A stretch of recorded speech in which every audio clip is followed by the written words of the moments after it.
जय श्री सत्यनारायण भगवान की। आज सावन की पूर्णिमा है और प्रत्येक पूर्णिमा में लोग सत्यनारायण भगवान का व्रत रखते हैं और उनकी पूजा अर्चना करते हैं। आज के दिन उनकी कथा पढ़ी व सुनी जाती है। उनकी कथा पढ़ने व सुनने से मनुष्य के सारे कष्ट दूर हो जाते हैं और उनकी सभी मनोकामनाओं की पूर्ति होती है। आज इस वीडियो में हम आपको सुनाएंगे श्री सत्यनारायण की कथा के सभी अध्याय। तो अगर आप हमारे चैनल पर नए हो तो हमारे चैनल को सब्सक्राइब कर लीजिएगा और बेल आइकन प्रेस कर दीजिएगा ताकि आपको हमारे आने वाले सभी वीडियोस टाइम पे तो चलिए शुरू करते हैं।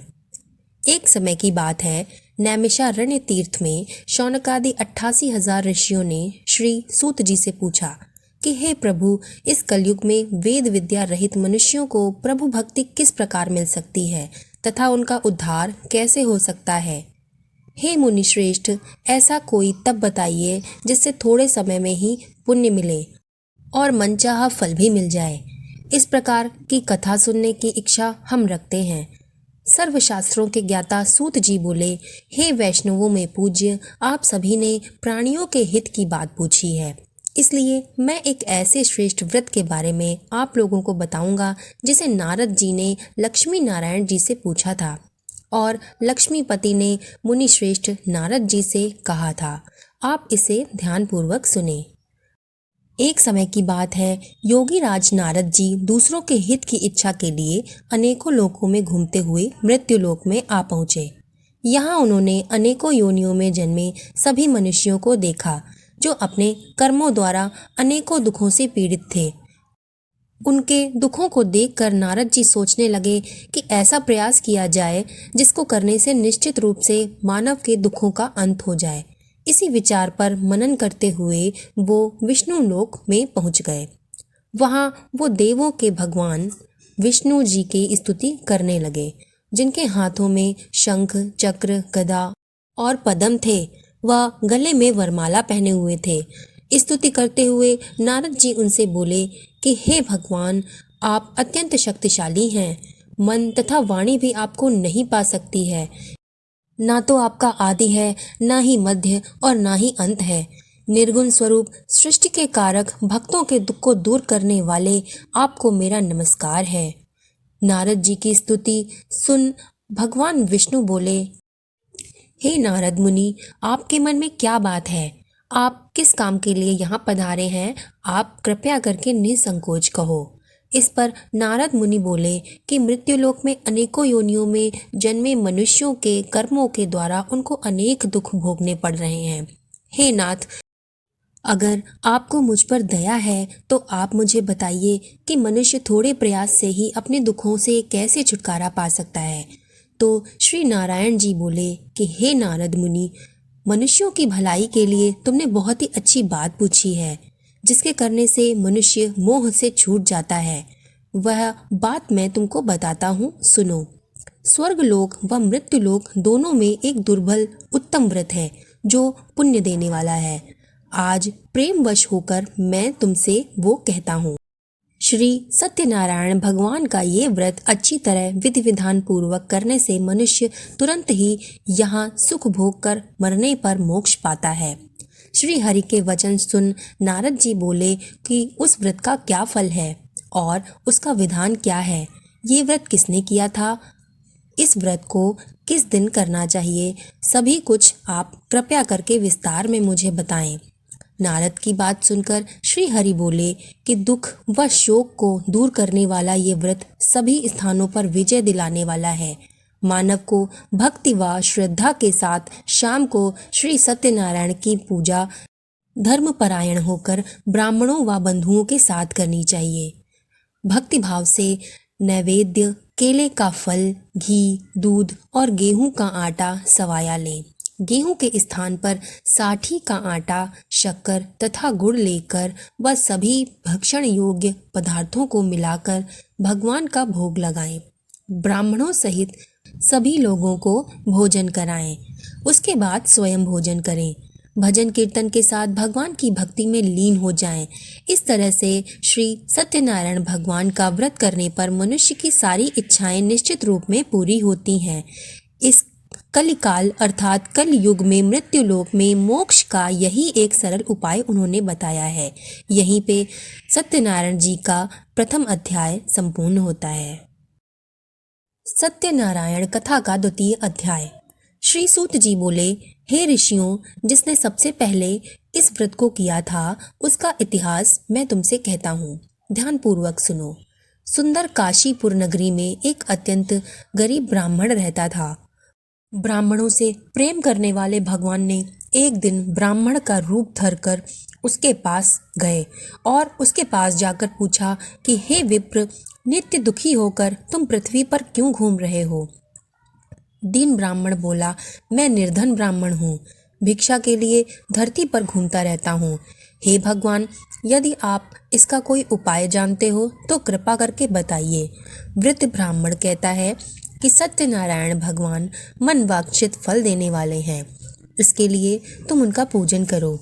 इसके करने से मनुष्य सभी दुखों से मुक्त हो जाता है। वृद्ध ब्राह्मण बनकर आए श्री सत्यनारायण भगवान उस निर्धन ब्राह्मण को व्रत का सारा विधान बताकर अंतर ध्यान हो गए। ब्राह्मण मन ही मन सोचने लगा कि जिस व्रत को वो वृद्ध ब्राह्मण करने को कह गया है मैं उसे जरूर करूँगा। ये निश्चय करने के बाद उसे रात में नींद नहीं आई। वो सवेरे उठकर सत्यनारायण भगवान का व्रत करने का उसने निश्चय किया और भिक्षा मांगने के लिए चला गया। उस दिन निर्धन ब्राह्मण को भिक्षा में बहुत अधिक धन मिला, जिससे उसने बंधुओं के साथ मिलकर सत्यनारायण भगवान का व्रत संपन्न किया। भगवान सत्यनारायण का व्रत संपन्न करने के बाद वो निर्धन ब्राह्मण सभी दुखों से छूट गया और अनेक प्रकार की संपत्तियों से युक्त हो गया। उसी समय वो ब्राह्मण हर मास इस व्रत को करने लगा। इस तरह से सत्यनारायण भगवान के व्रत को जो मनुष्य करेगा वह सभी दुखों से मुक्त हो जाएगा। श्री सूत जी बोले कि इस तरह से नारद जी ने नारायण जी का कहा हुआ श्री सत्यनारायण व्रत को मैंने तुमसे कहा। हे विप्रों, अब मैं और क्या कहूँ? तो ऋषि बोले, हे मुनिवर, संसार में उस विप्र से सुनकर और किस किसने इस व्रत को किया है, हम सब इस बात को सुनना व जानना चाहते हैं। इसके लिए हमारे मन में श्रद्धा का भाव है। तब श्री सूत जी बोले कि हे मुनियों, जिस जिसने इस व्रत को किया है वह सब सुनो। एक समय वही विप्र धन व ऐश्वर्य के अनुसार अपने बंधु बांधुओं के साथ इस व्रत को करने को तैयार हुआ। उसी समय एक लकड़ी बेचने वाला बूढ़ा आदमी आया और लकड़ियां बाहर रखकर अंदर ब्राह्मण के घर में गया। प्यास से दुखी वो लकड़हारा उनको व्रत करते देख विप्र को नमस्कार करके पूछने लगा कि आप ये क्या कर रहे हैं तथा इसे करने से क्या फल मिलेगा, कृपया आप मुझे भी बताएं। ब्राह्मण ने कहा कि सब मनोकामनाओं को पूरा करने वाला ये सत्यनारायण भगवान का व्रत है। इसकी कृपा से मेरे घर में धन धान्य की वृद्धि हुई है। विप्र से सत्यनारायण व्रत के बारे में जानकर लकड़हारा बहुत प्रसन्न हुआ। चरणामृत लेकर वो व प्रसाद खाने के बाद वह अपने घर चला गया। लकड़हारे ने अपने मन में संकल्प किया कि आज लकड़ी बेचने से जो मुझे धन प्राप्त होगा उसी से मैं सत्यनारायण जी के भगवान का उत्तम व्रत करूंगा। मन में इस विचार को ले बूढ़ा आदमी सिर पर लकड़ियां रखकर उस नगर में बेचने गया जहां धनी लोग ज्यादा रहते थे। उस नगर में उसे अपनी लकड़ियों का दाम पहले से 4 गुना अधिक मिला। वह बूढ़ा आदमी प्रसन्न हुआ और प्रसन्नता के साथ दाम लेकर केले, शक्कर, घी, दूध, दही और गेहूं का आटा ले आया और सत्यनारायण भगवान के व्रत की अन्य सामग्री लेकर अपने घर गया। वहां उसने अपने बंधु बांधवों को बुलाकर विधि विधान से सत्यनारायण जी का व्रत व पूजन किया। इस व्रत के प्रभाव से वो बूढ़ा लकड़हारा धन, पुत्र आदि से युक्त होकर संसार के समस्त सुख भोग अंतकाल में वैकुंठ धाम चला गया। यहीं पर सत्यनारायण जी की कथा का द्वितीय अध्याय संपूर्ण हुआ। अब सुनते हैं श्री सत्यनारायण जी के कथा का तीसरा अध्याय। श्री सूत जी बोले, हे श्रेष्ठ मुनियों, अब आगे की कथा मैं तुमसे कहता हूँ। पहले समय में उल्का मुख नाम का एक बुद्धिमान राजा हुआ करता था। वो सत्यवक्ता और जितेंद्रिय था। प्रतिदिन वह देव स्थानों पर जाता और निर्धनों को धन देकर उनके कष्टों को दूर करता था। उसकी पत्नी कमल के समान मुख वाली तथा सती साध्वी थी। भद्रशीला नदी के तट पर उन दोनों ने श्री सत्यनारायण भगवान का व्रत किया। उसी समय साधु नाम का एक वैश्य आया। उसके पास व्यापार करने के लिए बहुत सा धन भी था। राजा को व्रत करते देख वह विनय के साथ पूछने लगा कि हे राजन, भक्ति भाव से पूर्ण होकर आप ये क्या कर रहे हैं? मैं सुनने की इच्छा रखता हूँ, कृपया आप मुझे भी बताएं। राजा बोले कि हे साधु, अपने बंधु बांधवों के साथ पुत्र आदि की प्राप्ति के लिए ये एक महाशक्तिमान श्री सत्यनारायण भगवान का व्रत व पूजन मैं कर रहा हूँ। राजा के वचन को सुनकर साधु आदर से बोला कि हे राजन, मुझे इस व्रत का सारा विधान कहिए। आपकी कथानुसार मैं भी इस व्रत को करूँगा। मेरी भी संतान नहीं है और इस व्रत को करने से निश्चित रूप में मुझे संतान की प्राप्ति होगी। राजा से व्रत का सारा विधान सुन व्यापार से निवृत्त होकर वह अपने घर गया। साधु वैश्य ने अपनी पत्नी को संतान देने वाले इस व्रत का वर्णन कर सुनाया और कहा कि जब मेरी संतान होगी तब मैं इस व्रत को करूँगा। साधु ने इस तरह के वचन अपनी पत्नी लीलावती से कहे। एक दिन लीलावती पति के साथ आनंदित हो सांसारिक धर्म में प्रवृत्त होकर सत्यनारायण भगवान की कृपा से गर्भवती हो गई। 10वें महीने में उसके गर्भ से एक सुंदर कन्या ने जन्म लिया। दिनों दिन वो ऐसे बढ़ने लगी जैसे शुक्ल पक्ष का चंद्रमा बढ़ता है। माता पिता ने अपनी कन्या का नाम कलावती रखा। एक दिन लीलावती ने मीठे शब्दों में अपने पति को याद दिलाया कि आपने सत्यनारायण भगवान के जिस व्रत को करने का संकल्प किया था उसको करने का समय अब आ गया है। आप इस व्रत को करिए। साधु बोला कि हे प्रिय, इस व्रत को मैं उसके विवाह पर करूँगा। इस प्रकार अपनी पत्नी को आश्वासन देकर वो नगर की ओर चला गया। कलावती पिता के घर में रह वृद्धि को प्राप्त हो गई। साधुओं ने एक बार नगर में अपनी कन्या को सखियों के साथ देखा तो तुरंत ही दूत को बुलाया और कहा कि मेरी कन्या के योग्य कोई वर देख कर आओ। साधु की बात सुनकर दूत कंचन नगर में पहुंचा। वहां देख दाख कर वह अपनी लड़की के लिए सुयोग्य वाणिक पुत्र को ले आया। सुयोग्य लड़के को देख साधु ने बंधु बांधुओं को बुलाकर अपनी पुत्री का विवाह संपन्न करा दिया। लेकिन दुर्भाग्य की बात ये थी कि साधु ने अभी तक श्री सत्यनारायण भगवान का व्रत नहीं किया था।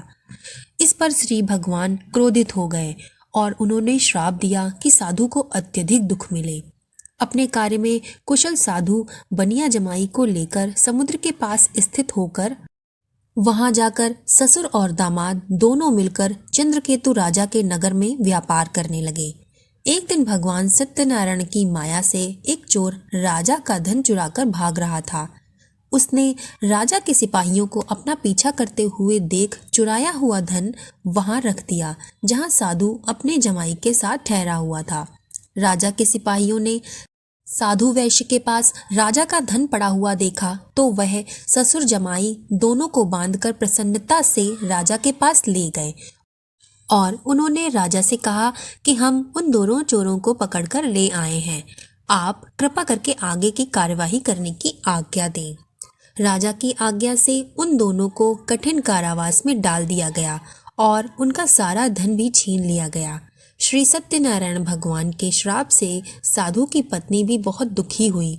घर में जो धन रखा था उसे चोर चुरा कर ले गए थे। शारीरिक और मानसिक पीड़ा और भूख प्यास से बहुत दुखी होकर अन्न की चिंता में कलावती ब्राह्मण के घर गई। वहां उसने श्री सत्यनारायण भगवान का व्रत होते हुए देखा। फिर कथा भी सुनी और प्रसाद ग्रहण कर वो रात में घर वापस आई। माता ने कलावती से पूछा कि हे पुत्री, अब तक तुम कहाँ थी? तेरे मन में क्या है? कलावती ने अपने माता से कहा कि हे माता, मैंने ब्राह्मण के घर में श्री सत्यनारायण भगवान का व्रत देखा है। कन्या के वचन सुन लीलावती भगवान के पूजन की तैयारी करने लगी। लीलावती ने परिवार व बंधुओं सहित नारायण भगवान की पूजन किया। और उनसे वर मांगा कि मेरे पति तथा जमाई शीघ्र घर आ जाएं। साथ ही यह भी प्रार्थना की कि हम सबका अपराध वो क्षमा करें। श्री सत्यनारायण जी भगवान इस व्रत से संतुष्ट हो गए और राजा चंद्रकेतु को सपने में दर्शन देकर उन्होंने कहा कि हे राजन, तुम उन दोनों वैश्यों को छोड़ दो और तुमको उनका जो धन तुमने लिया है उसे वापस कर दो। अगर तुमने ऐसा नहीं किया तो मैं तुम्हारा धन, राज्य व संतान सभी को नष्ट कर दूंगा। राजा को ये सब बातें कहकर वो अंतर्ध्यान हो गए। प्रातःकाल सभा में राजा ने अपना सपना सुनाया और फिर वो बोले कि मणिक के पुत्रों को कैद से मुक्ति कर सभा में लाया जाए। दोनों ने आते ही राजा को प्रणाम किया। राजा मीठी वाणी में बोला कि हे महानुभावों, भाग्यवश ऐसा कठिन दुख तुम्हें प्राप्त हुआ है, लेकिन अब तुम्हें कोई भय नहीं है। ऐसा कह राजा ने उन दोनों को नए वस्त्र आभूषण भी पहनाए और जितना धन उनसे लिया था उससे 2 गुना वापस कर दिया। दोनों वैश्य अपने घर को चले गए और यहीं पे श्री सत्यनारायण भगवान की कथा का 3य अध्याय भी संपूर्ण हुआ। अब सुनते हैं श्री सत्यनारायण कथा का 4th अध्याय। श्री सूत जी बोले, जमाई ने मंगलाचार कर अपनी यात्रा प्रारंभ की और अपनी नगर की ओर चल पड़े। उनके थोड़ी दूर जाने पर एक दंडी वेशधारी श्री सत्यनारायण जी ने उनसे पूछा कि हे साधु, तेरी नाव में क्या है? अभिवाणी वणिक हंसता हुआ बोला कि हे दंडी, आप क्यों पूछते हो? क्या धन लेने की इच्छा है? मेरी नाव में तो बेल व पत्ते भरे हुए हैं। वैश्य के कठोर वचन सुन भगवान बोले कि तुम्हारा वचन सत्य हो। दंडी ऐसे वचन कह वहां से बहुत दूर चले गए। कुछ दूर जाकर समुद्र के किनारे वो बैठ गए। दंडी के जाने के बाद साधु वैश्य ने नित्य क्रिया के पश्चात नाव को ऊंचे उठते देखकर अचंभा माना और नाव में बेल पत्ते आदि देख वो मूर्छित हो जमीन में गिर पड़ा। मूर्छा खुलने के बाद वो अत्यंत शोक में डूब गया। तब उसका दामाद बोला कि आप शोक न मनाएं, ये दंडी का शाप है, इसलिए हमें उनकी शरण में जाना चाहिए, तभी हमारी मनोकामना पूरी होगी। दामाद की ये बात सुनकर वो दंडी के पास पहुंचा और अत्यंत भक्ति भाव से नमस्कार करके बोला कि मैंने आपसे जो असत्य वचन कहे थे उनके लिए मुझे क्षमा कर दें। ऐसा कहकर वो शोकातुर होकर रोने लगा। तब दंडी भगवान बोले कि हे वाणिक पुत्र, मेरी आज्ञा से बार बार तुम्हें दुख प्राप्त हुआ है, तो मेरी पूजा से विमुख हुआ। साधु बोला, हे भगवान, आपकी माया से ब्रह्मा आदि देवता भी आपके रूप को नहीं जानते, तब मैं जैसा अज्ञानी कैसे जान सकता हूँ। आप प्रसन्न होइए, अब मैं सामर्थ्य के अनुसार आपकी पूजा करूँगा। मेरी रक्षा करो और पहले के समान नौका में धन भर दो। साधु वैश्य के भक्तिपूर्वक वचन को सुनकर भगवान अत्यंत प्रसन्न हो गए और उनकी इच्छानुसार वरदान देकर वो अंतर्ध्यान हो गए। ससुर जमाई जब नाव पर आए तब नाव धन से भरी हुई थी। फिर वहीं अपने अन्य साथियों के साथ सत्यनारायण भगवान का पूजन कर अपने नगर को वो चल दिए। जब नगर के नज़दीक पहुँचे तो दूत को घर पर खबर करने के लिए उन्होंने भेज दिया। दूत साधु की पत्नी को प्रणाम कर कहता है कि मालिक अपने दामाद सहित नगर के निकट आ गए हैं। दूत की बात सुन साधु की पत्नी लीलावती बहुत प्रसन्न हुई और प्रसन्नता के साथ भगवान श्री सत्यनारायण का पूजन कर अपनी पुत्री कलावती से कहने लगी कि मैं अपने पति के दर्शन को जाती हूँ, तू कार्य पूर्ण कर शीघ्र आ जा। अपनी माता के ऐसे वचन सुनकर कलावती जल्दी से प्रसाद को छोड़कर अपने पति के पास चली गई। प्रसाद की अवज्ञा के कारण श्री सत्यनारायण भगवान रुष्ट हो गए और नाव सहित उसके पति को पानी में डुबो दिया। कलावती अपने पति को वहां ना पाकर रोती हुई जमीन पर गिर गई।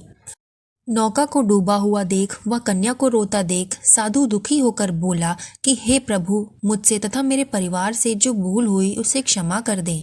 साधु के दीन वचन सुनकर श्री सत्यनारायण भगवान प्रसन्न हो गए और आकाशवाणी हुई कि हे साधु, तेरी कन्या मेरे प्रसाद को छोड़कर आई है, इसलिए उसका पति अदृश्य हो गया है। यदि वह घर जाकर प्रसाद खाकर लौटती है तो इसे इसका पति अवश्य मिल जाएगा। ऐसी आकाशवाणी सुन कलावती घर पहुंचकर प्रसाद खाती है और फिर आकर अपने पति के दर्शन करती है। उसके बाद साधु अपने बंधु बांधवों सहित श्री सत्यनारायण भगवान का विधि विधान से पूजन करता है। इस लोक का सुख भोग कर वो अंत में मोक्ष प्राप्त करता है।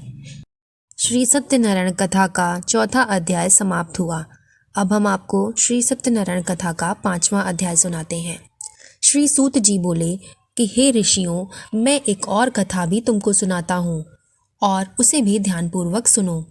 प्रजा पालन में लीन तुंगध्वज नाम का एक राजा हुआ करता था। उसने भी एक बार भगवान का प्रसाद त्याग दिया था और जिस कारण उसे बहुत ही दुख भोगना पड़ा था। एक बार वन में जाकर वन्य पशुओं को मारकर वह बड़ के पेड़ के नीचे आया। वहां उसने ग्वालों को भक्ति भाव से अपने बंधुओं सहित श्री सत्यनारायण भगवान का पूजन करते देखा। अभिमानवश राजा ने उन्हें देखकर भी पूजा के स्थान में नहीं गया और न ही उनसे भगवान को नमस्कार किया। ग्वालों ने राजा को प्रसाद दिया, लेकिन उसने वो प्रसाद भी नहीं खाया और प्रसाद को वहीं छोड़कर अपने नगर को चला गया।